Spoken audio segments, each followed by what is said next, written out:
आज रात्री 3:30 वाजताच उठलो होतो, कारण आज पहाटेच्या 4:12च्या ड्युटीला जायचं होतं. मग गाडी चालू करून निघालो कामाला जायला. रात्री हायवेला तर एक पण गाडी दिसत नव्हती. चिमणी सकाळ सकाळी जोरानं धूर काढत होती आणि आज ऊसाची वाहनं पण भरपूर आली होती.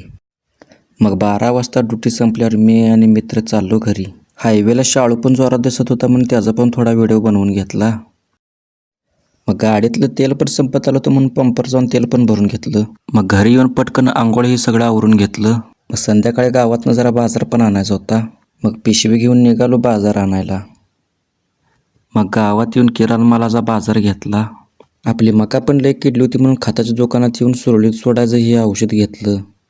जनावरांसाठी पण औषध घ्यायचं होतं म्हणून मेडिकलमध्ये येऊन हे औषध घेतलं. आज शुक्रवार देवाची पालखी होती म्हणून गेलो पालखीला. मग पालखी संपल्यावर आपलं काळेज आजारी होतं म्हणून काळजाला भेटायला गेलो काळजाच्या घरी. आजारी असल्यामुळं भावाचं तोंड लयच बारीक झालं होतं.